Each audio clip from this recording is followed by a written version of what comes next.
Sun travels வடமாகாணத்தில் சட்டபூர்வமான அனுமதியுடன் இயங்குகின்ற visa consultants and ticket agent. உங்கள் பெறுமதியான கடவுச்சீட்டுகள், ஆவணங்கள் போன்றவற்றுக்கு பாதுகாப்பான அனுமதி பெற்ற நிறுவனம் சன் டிராவல்ஸ்.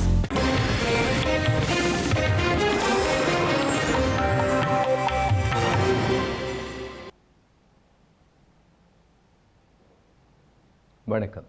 இது ஐபிசி தமிழின் பிரதான செய்திகள். முதலில் தலைப்புச் செய்திகள்.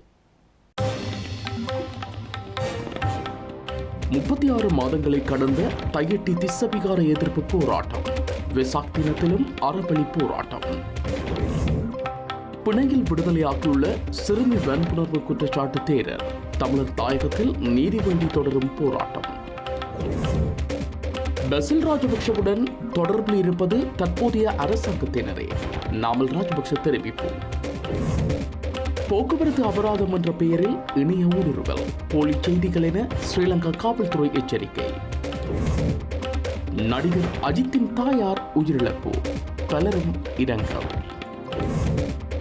இணையவழி தற்கொலை தூண்டல் வழக்கு, குற்றத்தை ஒப்புக்கொண்டார் கனடாவைச் சேர்ந்த கென்னத் லா.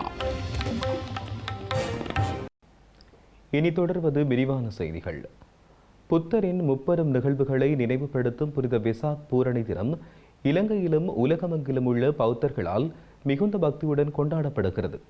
யாழ்ப்பாணத்திலும் வெசாக் பண்டிகையை முன்னிட்டு பல்வேறு இடங்களிலும் வெசாக் தன்சலைகள் மற்றும் வண்ணமயமான வெளிச்சக்கூடுகள் அமைக்கப்பட்டுள்ளன. இதனை மக்கள் ஆர்வத்துடன் பார்வையிட்டு வருகின்றனர். யாழ் தையிட்டியில் தமிழ் மக்களின் தனியார் காணிகளை ஆக்கிரமித்து சட்டவிரோதமான முறையில் இராணுவத்தின் ஆதரவுடன் கட்டப்பட்டுள்ள திஸ்ஸ விகாரைக்கு எதிரான மக்கள் போராட்டம் 36 மாதங்களை கடந்து நீதி வேண்டி போராடி வருகின்றனர். இன்றைய தினம் பௌத்தர்களின் புனித நாளாகிய வெசாக் பௌர்ணமி தினத்திலும் தங்களின் பூர்வீக நிலங்களை மீட்க வேண்டும் என்ற கோரிக்கையுடன் போராட்டத்தை முன்னெடுத்து வருகின்றனர். காணி உரிமையாளர்களும் தமிழ் தேசிய மக்கள் முன்னணியினரும் குடிசார் சமூக ஆர்வலர்களும் இணைந்து சட்டவிரோத விகாரைக்கு முன்பாக தங்களின் அறவழி போராட்டத்தை தொடர்ந்து மேற்கொண்டு வருகின்றனர். சட்டவிரோதமான முறையில் அமைக்கப்பட்டுள்ள திஸ்ஸ விகாரியை உடனடியாக அகற்ற கோரியும் ஆக்கிரமிக்கப்பட்ட நிலங்களை அதன் உண்மையான உரிமையாளர்களிடம் ஒப்படைக்க வலியுறுத்திய முன்னெடுக்கப்பட்டு வரும் மக்கள் போராட்டம் இந்த மாதத்துடன் 36 மாதங்களை கடந்துள்ளது. கடந்த 2023ஆம் ஆண்டு மே மாதத்தில் தமிழ் தேசிய மக்கள் முன்னணியின் ஏற்பாட்டில் காணி உரிமையாளர்களோடு இணைந்து ஆரம்பிக்கப்பட்ட இந்த தொடர் போராட்டம் காவல்துறை அச்சுறுத்தல்கள், நீதிமன்ற தடைகள் மற்றும் கைது நடவடிக்கைகளையும் தாண்டி இன்று வரை ஒவ்வொரு பௌர்ணமி தினங்களிலும் மிகவும் உறுதியாக முன்னெடுக்கப்பட்டு வருகிறது. போராட்டத்தில் ஈடுபட்டுள்ளவர்கள் எங்கள் நிலம் எங்களுக்கு வேண்டும், சட்டவிரோத விகாரியை அகற்று போன்ற வாசகங்கள் அடங்கிய சுலோகாட்டுகளை ஏந்தியவாறு அமைதியான முறையில் கோஷங்களை எழுப்பி வருகின்றனர். வழமையாக பௌர்ணமி தினங்களில் விகாரிகளில் விசேட வழிபாடுகள் என்கின்ற பெயரில் தென்னிலங்கையில் இருந்து பௌத்த துறவிகளோ அல்லது பெரும்பான்மையின மக்களோ அழைத்து வரப்படுகின்ற சூழ்நிலையில் அந்த பகுதியில் தமிழ் மக்களின் நில உரிமை போராட்டமும் நீதியின்றி தொடர்ந்த நிலையில் காணப்படுகிறது. சிறுமியொருவரை பாலியல் வன்புணர்வு செய்த குற்றச்சாட்டில் கைது செய்யப்பட்ட தேரர் பிணையில் விடுதலை செய்யப்பட்டுள்ள நிலையில் அதற்கு எதிர்ப்பு தெரிவித்து தமிழர் தாயகத்தில் போராட்டங்கள் முன்னெடுக்கப்பட்டு வருகின்றன. இந்த நிலையில் யாழ்ப்பாணத்திலும் சிறுவர் சிறுமிகளுக்கு பாதுகாப்பு கோரி போராட்டம் ஒன்று முன்னெடுக்கப்பட்டுள்ளது. இலங்கையிலும் குறிப்பாக வடமாகாணத்திலும் அண்மை காலமாக சிறுவர்கள் மற்றும் பெண்களுக்கு எதிராக அதிகரித்து வருகின்ற பாலியல் துஷ்பிரயோகங்கள், வன்புணர்வுகளுக்கு எதிர்ப்பு தெரிவித்து யாழ்ப்பாணம் மத்திய பேருந்து நிலையத்திற்கு முன்பாக கண்டன போராட்டம் ஒன்று முன்னெடுக்கப்பட்டுள்ளது. வடமாகாணத்தைச் சேர்ந்த முன்னணி குடிசார் அமைப்புகள், பெண்கள் உரிமைகள் சார்ந்த கூட்டமைப்புகள் மற்றும் சமூக ஆர்வலர்கள் ஒன்றிணைந்து இந்த கவனஈர்ப்பு ஆர்ப்பாட்டத்தை ஏற்பாடு செய்திருந்தனர். நேற்று காலை யாழ் மத்திய பேருந்து நிலையத்திற்கு முன்பாக திரண்ட போராட்டக்காரர்கள் கருப்பு பட்டிகளை அணிந்தவாறும் வன்முறையாளர்களுக்கு எதிரான வாசகங்கள் எழுதப்பட்ட சுலோக அட்டைகளை ஏந்தியவாறும் தங்களின் எதிர்ப்பை வெளியிட்டனர். சிறுவர் துஷ்பிரயோக வழக்குகளை இழுத்தடிக்காமல் குற்றவாளிகளுக்கு உடனடியாகவும் ஆகக்கூடிய பட்ச தண்டனையினையும் வழங்க வேண்டும் என்றும் வலியுறுத்தியுள்ளனர். அத்துடன் சிறுவர் துஷ்பிரயோகத்துடன் தொடர்புடையவர்கள் யாராக இருந்தாலும் தண்டிக்கப்பட வேண்டும் என்றும் வலியுறுத்தியுள்ளனர். ஸ்ரீலங்கா ராணுவத்தின் 69வது ராணுவ பதவிநிலை பிரதானியாக இலங்கை பீரங்கி படையணியைச் சேர்ந்த மேஜர் ஜெனரல் நிலந்த பிரேமரத்ன நியமிக்கப்பட்டுள்ளார். இந்த நியமனம் நேற்றைய தினம் முதல் நடைமுறைக்கு வரும் வகையில் வழங்கப்பட்டுள்ளதாக தெரிவிக்கப்படுகிறது. உள்நாட்டிலும் வெளிநாட்டிலும் ஏற்படும் எந்தவொரு நெருக்கடிக்கும் முகம் கொடுத்து நிலைத்து நிற்கக்கூடிய வலுவான பொருளாதாரத்தை கட்டியெழுப்புவதே அரசாங்கத்தின் எதிர்பார்ப்பு என ஸ்ரீலங்காவின் ஜனாதிபதி அனுரகுமார திசாநாயக்க தெரிவித்துள்ளார். கண்டி கலகதரவில் இடம்பெற்ற மக்கள் சந்திப்பில் உரையாற்றிய பொழுதே ஜனாதிபதி இதனை குறிப்பிட்டுள்ளார். குருநாகல தம்புள்ள பாரத் பட்டங்கண்ண பில்லியன் 120க்குව දඹුල්ල ගලේවල දක්වා டொலரின் ஏற்ற இறக்கத்துடன் நாட்டில் பெரும் கருத்தாடல்கள் எழுந்துள்ளன.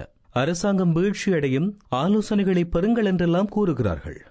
நமது பொருளாதாரத்தில் ஏற்படக்கூடிய நெருக்கடிகள் மற்றும் நாம் பயணிக்க வேண்டிய திசை குறித்த தொலைநோக்கு பார்வையுடனும் திட்டத்துடனும் நாம் செயற்பட்டு வருகிறோம். எனவே எந்த நேரத்திலும் ஏற்படக்கூடிய சூறாவளியையும் எந்த நேரத்திலும் ஏற்படுகின்ற ஸ்திரமற்ற தன்மையையும் மிக விரைவில் மீண்டும் ஸ்திரநிலைக்கு கொண்டு வருவதற்கு தேவையான வலுவான பொருளாதாரம் நமக்கு தேவை.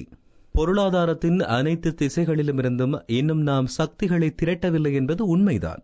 நமக்கு தேவையான முதலீடுகளை ஈர்க்கவில்லை. புதிய தொழில்நுட்பத்துடன் செயற்படக்கூடிய அறிவுள்ள ஒரு புதிய தலைமுறையை நாம் இன்னும் உருவாக்கவில்லை.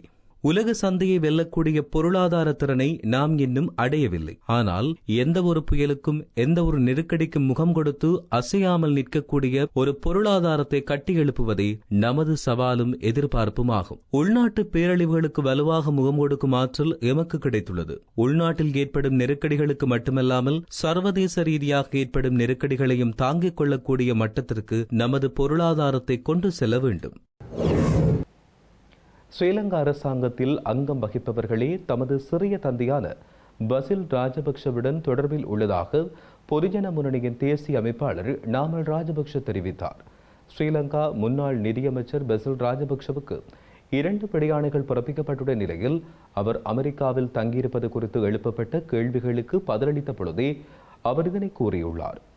ஸ்ரீலங்காவின் முன்னாள் அமைச்சர் பசில் ராஜபக்ஷ அமெரிக்காவில் தங்கியிருந்து சட்டத்தில் இருந்து தப்பிக்க முயல்கிறார் என்ற குற்றச்சாட்டுகளை நிராகரிப்பதாக நாமல் ராஜபக்ஷ தெரிவித்துள்ளார். ராஜபக்ஷ குடும்பத்தைச் சேர்ந்த எவரும் சட்ட நடவடிக்கைகளை தவிர்த்து வருவதாக தான் நம்பவில்லை என்றும் குறிப்பிட்டார். அரசாங்கத்தில் உள்ளவர்கள் தனது சிறிய தந்தையுடன் தொடர்பில் உள்ளதாகவும் அவர்களின் அறிவுரையின் பேரில் அவர் வெளிநாட்டில் தங்கியிருக்கிறாரா என்பது தனக்கு தெரியாதென்றும் குறிப்பிட்டுள்ளார். இந்த விடயத்தை அவர்களிடம் அல்லது தனது சிறிய தந்தையிடம் கேட்க வேண்டும். அவர் நீதிமன்ற தகமையின்படி சட்ட ரீதியாக பிரதிநிதித்துவப்படுத்தப்பட்டு வருகிறார் என்று நாமல் ராஜபக்ஷ குறிப்பிட்டார். பசில் ராஜபக்ஷ தன்னுடைய சட்டத்தரணிகளினூடாக இலங்கை நீதிமன்றங்களில் தொடர்ந்து முன்னிலையாகி வருவதாகவும் அதற்கான சட்ட நடைமுறைகள் தொடர்ந்து இடம்பெற்று வருவதாகவும் சுட்டிக்காட்டினார். ராஜபக்ஷ குடும்பத்தினர் வெளிநாடுகளில் தங்கியிருந்து நீதிமன்ற நடவடிக்கைகளை தவிர்த்து வருவதாக முன்வைக்கப்படும் விமர்சனங்களுக்கு பதிலளித்துள்ள அவர் முறையான வழிகள் மற்றும் சட்ட நடைமுறைகளை பின்பற்றியே இந்த பிரதிநிதித்துவங்கள் இடம்பெறுவதாக குறிப்பிட்டார். பொதுமக்கள் எதிர்நோக்கும் பல்வேறு பிரச்சினைகள் இன்னும் தீர்க்கப்படாத நிலையில் ராஜபக்ஷ குடும்ப உறுப்பினர்கள் மீதான விசாரணைகளுக்கு மட்டும் அரசாங்கம் அதிக கவனம் செலுத்தி வருவதாகவும் அவர் குற்றம் சாட்டியுள்ளார்.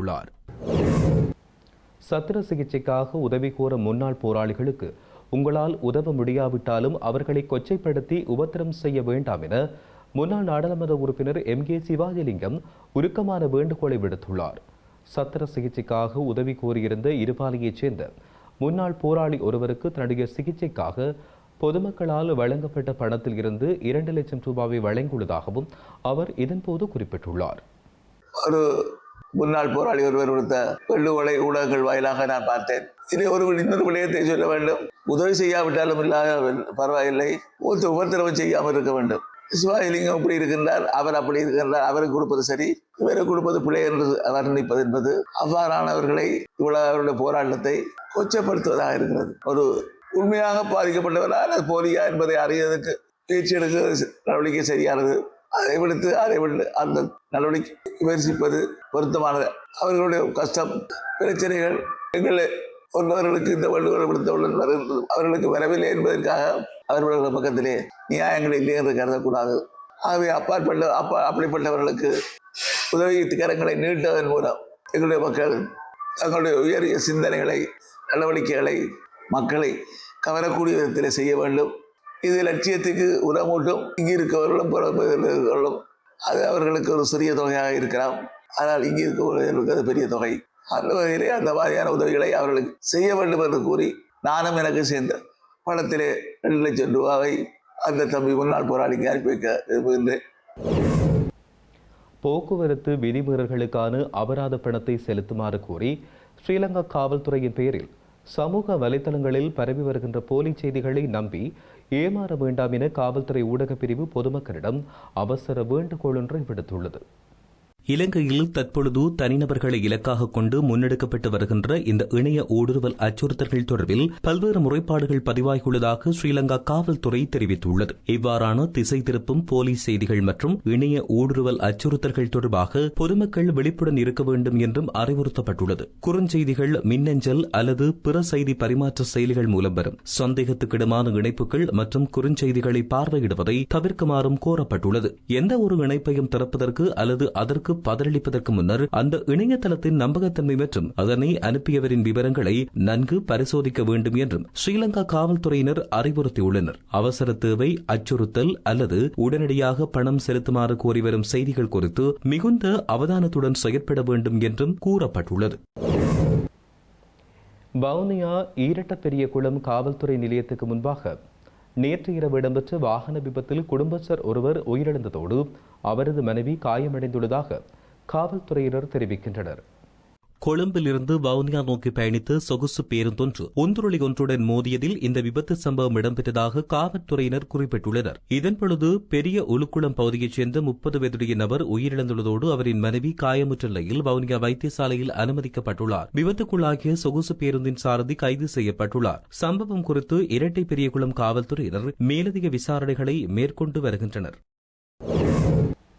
தென்னிந்திய திரைப்பட நடிகர் அஜித் குமாரின் தாய் மோகினி மணி இன்றைய தினம் உயிரிழந்துள்ளார். 85வது வயதில் வயது மூப்பின் காரணமாக அவர் உயிரிழந்துள்ளதாக தெரிவிக்கப்படுகிறது. இந்த நிலையில் பலரும் அவரின் மரணத்துக்கு இரங்கல் தெரிவித்து வருகின்றனர். இணையதளம் ஊடாக நச்சு ரசாயனங்களை விற்பனை செய்து தற்கொலைக்கு தூண்டிய குற்றச்சாட்டுக்களை கனடாவைச் சேர்ந்து 60 வயதுடைய கென்னத் லா ஒப்புக்கொண்டுள்ளார். கனடாவில் முன்னாள் சமையல்காரரான இவர் தற்கொலை தொடர்பான இணையதள கலந்துரையாடல் தளங்கள் மூலம் பழகிய 40 நாடுகளைச் சேர்ந்தவர்களுக்கு சுமார் 1200 நச்சு ரசாயன பொதிகளை விநியோகித்துள்ளதாக அதிகாரிகள் குறிப்பிட்டனர். இதனால் கனடாவில் 14 பேர் உயிரிழந்துள்ளதாக கூறப்படுகிறது. அத்துடன் அதிகளவான நச்சு ரசாயன பொதிகள் பிரித்தானியாவுக்கு அனுப்பப்பட்டுள்ளதாகவும் இதனால் அங்கு 79 பேர் உயிரிழந்துள்ளதாகவும் தெரிவிக்கப்படுகிறது. இந்த நிலையில் ஒன்டாரியோ நீதிமன்றத்தில் நடைபெற்ற விசாரணையின் பொழுது அரசு தரப்புடன் ஏற்பட்ட சமரச உடன்படிக்கையின் ஒரு பகுதியாக கென்னத் லா தன்னுடைய குற்றத்தை ஒப்புக்கொண்டார். இதையடுத்து அவர் மீதான கடுமையான கொலை குற்றச்சாட்டுக்களை அரசு தரப்பு திரும்ப பெற்றுக் கொண்டுள்ளது. இந்த நிலையில் குறித்த நபர் மீது பிரித்தானிய அரசு தரப்பு வழக்கு தொடராது அங்குள்ள பாதிக்கப்பட்ட குடும்பத்தினரிடையே பெரும் ஆத்திரத்தை ஏற்படுத்தியுள்ளதாக தெரிவிக்கப்படுகிறது. செய்திகளின் நிறைவாக இனி மீண்டும் தலைப்புச் செய்திகள். 36 மாதங்களை கடந்த தையிட்டி திஸ்ஸவிகார எதிர்ப்பு போராட்டம். வெசாக் தினத்திலும் அறவழி போராட்டம். பிணையில் விடுதலையாகியுள்ள சிறுமி வன்புணர்வு குற்றச்சாட்டு தேரர். தமிழர் தாயகத்தில் நீதி வேண்டி தொடரும் போராட்டம். பசில் ராஜபக்ஷவுடன் தொடர்பில் இருப்பது தற்போதைய அரசாங்கத்தினரே, நாமல் ராஜபக்ஷ தெரிவிப்பு. போக்குவரத்து அபராதம் என்ற பெயரில் இணைய ஊடுருவல், போலி செய்திகள் என ஸ்ரீலங்கா காவல்துறை எச்சரிக்கை.